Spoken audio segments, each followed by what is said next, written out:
Bonjour, je suis Jean-François Renucci, président du groupe UVIB, qui est le rassemblement d'une centaine de viticulteurs de l'île de Beauté, amoureux de leur pays, amoureux de leur terroir et du savoir-faire insulaire en matière de viticulture. Les vignes s'étendent de la plaine de Casinca jusqu'à Ghisonaccia, entre mer et montagne. Pas mal de viticulteurs qui font encore des vendanges manuelles, des vendanges à l'ancienne. C'est très apprécié chez nous, ça donne des produits de grande qualité. Notre objectif est bien entendu toujours porter plus loin dans le monde l'image de l'île de Beauté, l'image de ses savoir-faire, de sa qualité et de son terroir.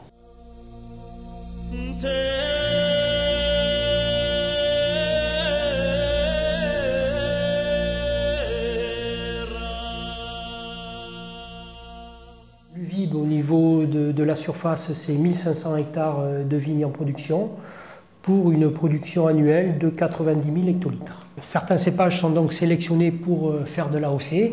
Ces cépages sont les cépages typiquement corses, comme le Nilwuch, le Chacarel, le Vermentine.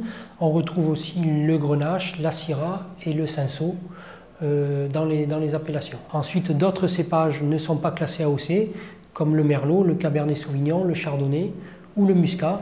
Et donc on aura avec ce type de variété des vins de pays de l'île de Beauté.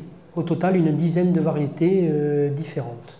Les vendanges commencent à la mi-août et durent environ 5 semaines. Donc un calendrier est établi et nous réceptionnons environ 450 à 500 tonnes de raisins par jour à la coopérative. Une fois que les camions arrivent ici, ils passent d'abord au réfractomètre.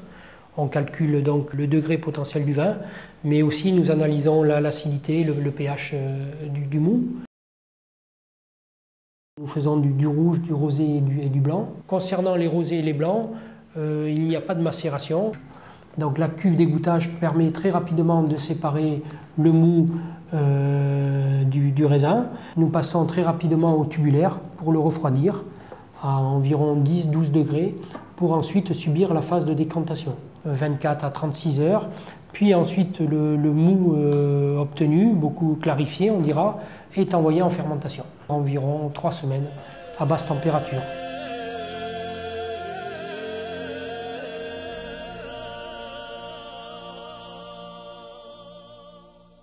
Le rouge est un produit de macération, donc nous montons dans la cuverie béton. Nous macérons environ 15 jours avec les techniques d'extraction que sont les remontages, les délestages, etc.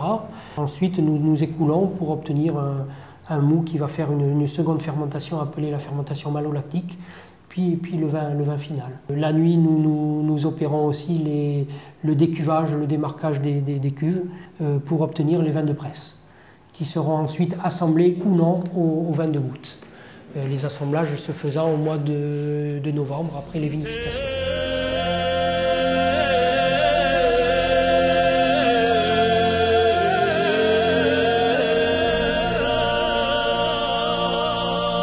Une fois que le raisin est en cuve, que la cuve est remplie, à ce moment-là, je rentre en jeu. Mon premier rôle, c'est de faire un petit bilan santé de la cuve pour savoir d'où on démarre. Et ensuite, tous les mois, on suit l'évolution du vin. Si le produit fini ne va pas dériver par rapport à ce qu'on a obtenu à l'assemblage. Ma première analyse ici, c'est le taux de SO2. Ensuite, nous analysons l'acidité totale, le pH, qui est la force des acides. Pas toutes les fois, mais nous faisons aussi une acide malique si on a un doute sur le raisin. Parce qu'il faut savoir que pendant la fermentation, les levures vont dégager une quantité plus ou moins importante d'acidité volatile. Donc nous suivons tout cela pendant toute la durée de la fermentation. La vie d'une bouteille, c'est une série de processus qui s'enchaînent. Donc la bouteille arrive en palette complète de chez les verriers. On rince les bouteilles. Ces bouteilles sont égouttées. Aussitôt, elles sont remplies avec le vin. Et aussitôt, pour qu'il n'y ait pas de problème avec l'oxygène, qui est l'ennemi du vin, nous bouchons aussitôt cette bouteille. Cette bouteille est contrôlée, tous les produits qui sortent sont marqués pour la traçabilité. La bouteille chemine jusqu'à l'encartonnage, chaque carton est pesé, Si jamais il y avait une bouteille qui manquait, qui avait été mal prise, le carton est éjecté. Et ensuite, il y a une palettisation. La machine, bon, elle a ses limites. C'est pour ça qu'on met en place des autocontrôles. Ça veut dire qu'il y a un enregistrement fait par l'opérateur. Si jamais il y a un incident, il a toute une série de procédures à suivre, une alerte de ses responsables, etc. et une remise en fonction, remise en marche du système pour que ce soit correct. C'est un travail d'équipe. C'est ce qui fait la force aussi de notre groupe.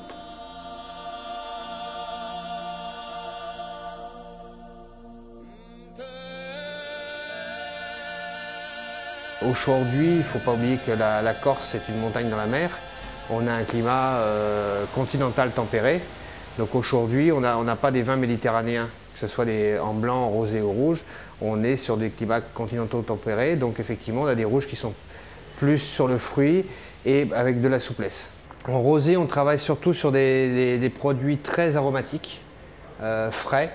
Et on essaye en même temps de travailler au niveau de la vinification sur les couleurs. Au niveau des blancs, on est sur un cépage unique, le Vermentine. Il se caractérise par des arômes d'agrumes au nez et beaucoup de fraîcheur en bouche avec des expressions aromatiques particulières suivant les terroirs d'où il vient. Les vins blancs vont très bien en apéritif tout au long du repas et ils s'accordent aussi parfaitement avec, bien souvent on l'oublie, avec des tomes de chèvre.